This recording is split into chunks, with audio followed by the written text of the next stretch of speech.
വിജ്ഞാനമയ കോശമാണ് ജീവൻ എന്ന് പറഞ്ഞു. ഞാൻ ചെയ്യുന്നു, ഞാൻ അനുഭവിക്കുന്നു, ഞാൻ എൻ്റേത്, ഇത്രയും ഉണ്ടെങ്കിൽ ജീവനായി. അല്ലാതെ ജീവൻ എന്ന് പറഞ്ഞിട്ട് ബ്രഹ്മത്തിൽ നിന്ന് അന്യമായിട്ട് മറ്റൊരു വസ്തു ഇല്ല.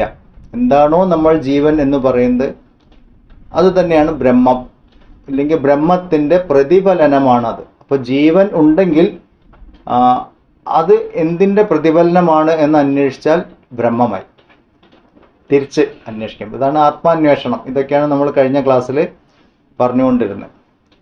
അപ്പോൾ ജീവത്വം എന്നുള്ളത് അജ്ഞാനമായത് കാരണം അതിന് അവസാനമുണ്ട്.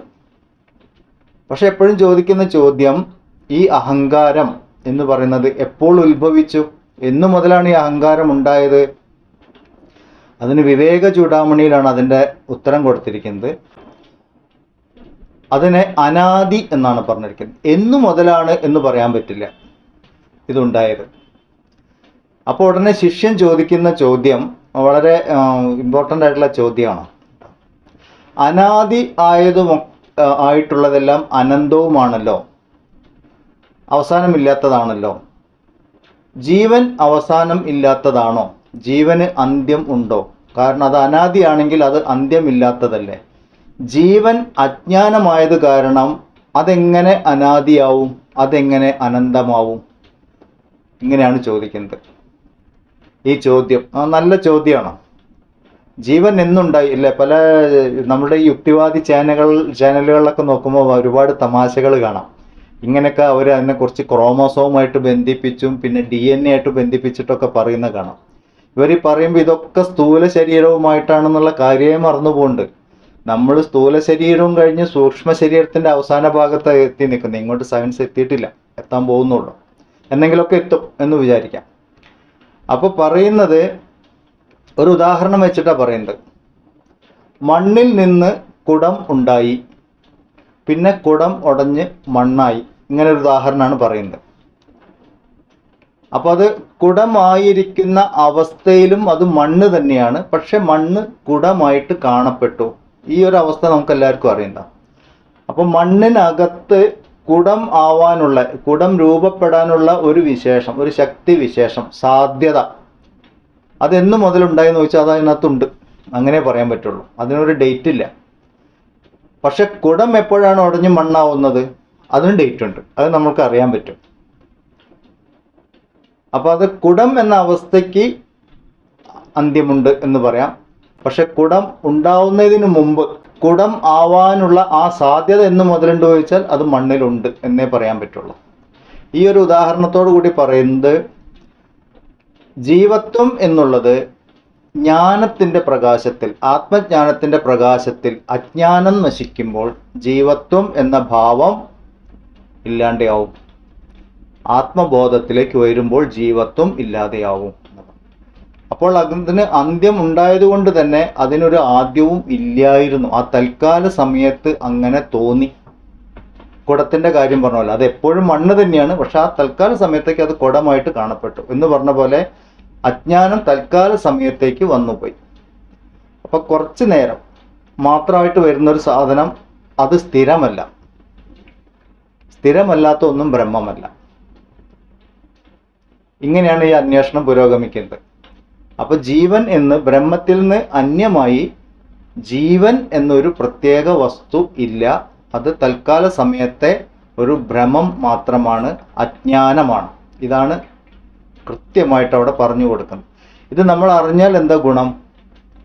നമുക്ക് ഒരുപാട് തെറ്റിദ്ധാരണകളിൽ നിന്നും അജ്ഞാനത്തിൽ നിന്നും രക്ഷപ്പെടാം അല്ലേ. ഇപ്പം ഈ ജീവനുണ്ട്, മരിച്ചു കഴിഞ്ഞാൽ അവിടെ പോവും ഇവിടെ പോവും എന്നൊക്കെ പറഞ്ഞിട്ടുള്ള ഭ്രമങ്ങളാണൊക്കെ. ഇതൊക്കെ ചെയ്യുന്നത് ജീവൻ എന്താണ് എന്ന് അന്വേഷിക്കാൻ വേണ്ടിയിട്ടാണ്. ജീവൻ ഉണ്ട് എന്നതെല്ലാവരും അനുഭവമാണ്. ഏത് നിരീശ്വരവാദിക്കും അത് അനുഭവമാണ്. ഞാൻ നിരീശ്വരവാദി എന്ന് പറയുമ്പോൾ ഈ ഞാൻ ആരാണ്? അപ്പോൾ അങ്ങനെ ചോദിക്കാം, നിരീശ്വരവാദി ആയിരിക്കുന്ന ഞാൻ ആരാണ്? അപ്പോൾ അതിനൊരു ഉത്തരം കണ്ടെത്തണമല്ലോ.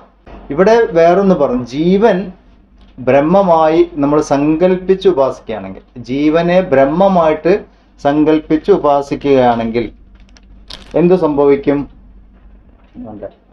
വിജ്ഞാനം യജ്ഞം തനുദേ കർമാണി തനുദേപി ച വിജ്ഞാനം ദേവാ സർവേ ബ്രഹ്മജ്യേഷ്ഠമുപാസതേ വിജ്ഞാനം ബ്രഹ്മ ചേദ്വേദ തസ്മാചേന്ന പ്രമാദ്യതി ശരീരേ പാപ്മനോ ഹിത്വാ സർവാൻ കാമാൻ സമശ്നുത ഇതി.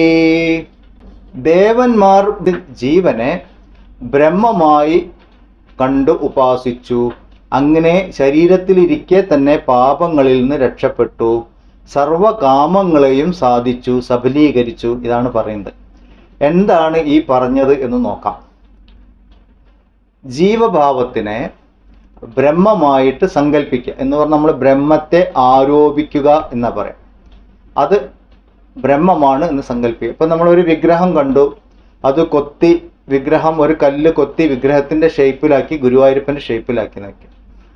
ഇത് ഗുരുവായൂരപ്പനാണ് എന്ന് നമ്മൾ സങ്കല്പിക്കുകയാണ്.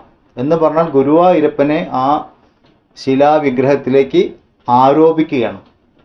അപ്പോൾ നമ്മൾ ശിലാവിഗ്രഹത്തിൽ ജലം ഒഴിക്കുമ്പോൾ, അഭിഷേകം ചെയ്യുമ്പോൾ ഗുരുവായൂരപ്പനെ അഭിഷേകം ചെയ്തു എന്നാണ് പറയാം. അതിനാണ് ഈ ആരോപിക്കുക അവർ നമ്മൾ സങ്കല്പിക്കുന്നത്. അങ്ങനെ ഈ ജീവഭാവത്തിനെ ദേവന്മാർ സങ്കല്പിച്ചു, ബ്രഹ്മമായിട്ട് സങ്കല്പിച്ചു. ആരാണ് ദേവന്മാർ? ഇന്ദ്രങ്ങളുടെ അധിഷ്ഠാന ദേവതകളെയാണ് ദേവന്മാർ എന്ന് പറയുന്നത്. ദേവന്മാർ എന്ന് പറഞ്ഞാൽ പ്രകാശിപ്പിക്കുന്നവർ എന്നോ, അനുഭവങ്ങളെ പ്രകാശിപ്പിക്കുന്നവർ, അനുഭവങ്ങളെ അനുഭവപ്പെടുത്തുന്നവർ, ഇതൊക്കെയാണ് അതിൻ്റെ അർത്ഥം. അപ്പോൾ ഇന്ദ്രിയ ശക്തികൾ ഉണ്ടെങ്കിലേ നമുക്ക് അനുഭവങ്ങളുള്ളൂ. ഈ ഇന്ദ്രിയ ശക്തികളെയാണ് ഇന്ദ്രിയങ്ങളുടെ ദേവതകൾ എന്ന് പറയുന്നത്. അപ്പോൾ ഇന്ദ്രിയ ശക്തികളെ പ്രവർത്തിപ്പിക്കണമെങ്കിൽ ജീവശക്തി വേണം.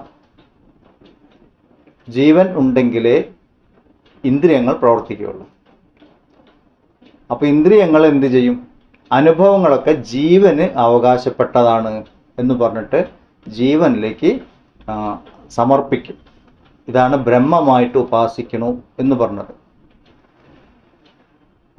പ്രശ്നോപനിഷത്തിൽ ഒരു വളരെ രസകരമായ ഒരു കഥയുണ്ട്. ഈ ഉപനിഷത്തിലെ കഥകളിൽ കൂടെ കാര്യങ്ങൾ പറയും. അവിടെ ഇന്ദ്രിയങ്ങൾ തമ്മിൽ ഒരിക്കലും വഴക്കുണ്ടായിരുന്ന, ആരാണ് ഏറ്റവും നല്ല ഇന്ദ്രിയം? കണ്ണ് പറഞ്ഞ് ഞാനാണ് വലുത്, പിന്നെ മൂക്ക് പറഞ്ഞ് ഞാനാണ് വലുത്, ചെവി ഉണ്ടെങ്കിൽ എല്ലാവരും അവനവൻ്റെ ഗുണഗണങ്ങളൊക്കെ പറഞ്ഞ് ഞാനാണ് വലുത് എന്ന് അവർ പരസ്പരം കലഹിച്ചു എന്നാണ്. അപ്പോൾ അവർ പോയിട്ട് മുഖ്യപ്രാണന്റെ അടുത്ത് പോയിട്ട്, മുഖ്യപ്രാണൻ ഈ ജീവനെയാണ് ഉപനിഷത്തിൽ മുഖ്യപ്രാണൻ എന്ന് പറയുന്നത്. അവിടെ പോയിട്ട് ചോദിച്ചു, ഞങ്ങളിൽ ആരാ കേമൻ എന്ന് ചോദിച്ചു. അപ്പോൾ മുഖ്യപ്രാണൻ എന്ത് പറഞ്ഞു? ഞാനിതാ പോണു എന്ന് പറഞ്ഞിട്ട് ആള് പെട്ടിങ് കിടക്കൊക്കെ എടുത്തിട്ട് പോയി എന്ന് പറഞ്ഞാൽ ആ ദേഹം ഉപേക്ഷിച്ച് മുഖ്യപ്രാണൻ പുറത്തു പോയപ്പോൾ ഇന്ദ്രിയങ്ങളെല്ലാവരും നിസ്സഹായരായിട്ട് മുഖ്യപ്രാണനെ പിന്തുടർന്നു പോവേണ്ടി വന്നു എന്ന് പറഞ്ഞാൽ ജീവശക്തിയാണ് ഇന്ദ്രിയങ്ങളെ നിലനിർത്തുന്നതെന്ന് അപ്പോഴാണ് മനസ്സിലായത്. അങ്ങനെ കഥകളിലൂടെയാണ് കാര്യം പറയുന്നത്. അപ്പോൾ ഇന്ദ്രിയങ്ങളെല്ലാം ജീവനെ ഉപാസിക്കാൻ തുടങ്ങി. അതോടുകൂടി അവർ പാപമുക്തരായി എന്നുള്ളത്. പാപമുക്തരാവുക എന്ന് പറഞ്ഞാൽ പിന്നീട് ദുഃഖം വരുന്ന കർമ്മങ്ങളെയാണ് പാപകർമ്മങ്ങൾ എന്ന് പറയുന്നത്. ഏതൊരു കർമ്മത്തിൻ്റെ ഫലമായിട്ടാണോ നമുക്ക് ദുഃഖഫലങ്ങൾ വരുന്നത്, ദുഃഖം എന്ന് പറഞ്ഞാൽ തന്നെ ആപേക്ഷിക്കാണ് കേട്ടോ. ഒരാൾക്ക് ദുഃഖമായത് വേറൊരാൾക്ക് സുഖമായെന്ന് വരും. എന്തായാലും മനസ്സിൻ്റെ അലോസരങ്ങൾക്ക് കാരണമാവുന്നത്, ചലനങ്ങൾക്ക് കാരണമാവുന്നത്, അതെല്ലാം പാപകർമ്മങ്ങളാണ്. അപ്പോൾ പാപകർമ്മങ്ങൾ ഇല്ലാതെയായി തുടങ്ങി, അതാണ് പാപം നശിച്ചു എന്ന് പറയുന്നത്. പാപകർമ്മങ്ങൾ എപ്പോഴാണ് ഇല്ലാണ്ടാവുക? അതാണ് അടുത്ത ചോദ്യം. ഇങ്ങനെ ഈ പടിപടിയായിട്ടുള്ള ചോദ്യോത്തരങ്ങളാണ്. കർമ്മങ്ങളിൽ കർത്തൃത്വം ഇല്ലാതെയാവുമ്പോഴാണ് പാപകർമ്മങ്ങൾ ഇല്ലാണ്ടാവുക. കർമ്മഫലങ്ങൾ, കർമ്മവാസനകൾ ഇല്ലാണ്ടാവും. അപ്പം പാപകർമ്മങ്ങൾ ഇല്ലാണ്ടാവും. പാപകർമ്മങ്ങൾ ഇല്ലാണ്ടാവുമ്പോൾ നമ്മൾ ഈ ദ്വന്ദ്വ അവസ്ഥയിൽ ഇല്ലാണ്ടാവും. സുഖവും ദുഃഖവും ഇല്ല അവസ്ഥയിൽ നിന്ന് മുന്നോട്ട് പോകും. കർത്തൃത്വം നശിക്കുക എന്നുള്ളതാണ്. അപ്പം ജീവനെ ബ്രഹ്മമായി കണ്ട് സകല കർമ്മങ്ങളും ബ്രഹ്മത്തിലേക്ക് സമർപ്പിക്കുന്ന ഒരു വ്യക്തിക്ക് കർത്തൃത്വം ഇല്ലാതെയായി സുഖദുഃഖാദി അനുഭവങ്ങൾക്ക് കാരണമാകുന്ന കർമ്മവാസനകൾ ഇല്ലാത്ത വിധം മുന്നോട്ട് പോകാൻ സാധിക്കും. ഇതാണ് ഈ ഉപാസന എന്ന് പറഞ്ഞത്. അതെപ്പോൾ സാധിക്കും? ഇപ്പോൾ ശരീരത്തിൽ ഇരിക്കുമ്പോൾ ഇപ്പോൾ തന്നെ അത് സാധിക്കുന്നു. മരിച്ചു കഴിഞ്ഞാൽ രക്ഷപ്പെടേണ്ട ഒരു തലമല്ല പാപതലം എന്ന് പറയും, ജീവിച്ചിരിക്കുമ്പോഴാണ്. അതാണ് ഈ പറഞ്ഞതിൻ്റെ അർത്ഥം. അപ്പോൾ അത് വലിയൊരു ഉപാസനയാണ് ഇത്. ജീവൻ നമുക്ക് സങ്കല്പിക്കേണ്ട ഒരു ആവശ്യമില്ല, നമ്മളെ അനുഭവമാണ്. അപ്പോൾ ജീവൻ ബ്രഹ്മമാണ് എന്ന് നമ്മൾ വിചാരിക്കുമ്പോൾ തന്നെ ജീവത്വം ഇല്ലാണ്ട് തുടങ്ങും.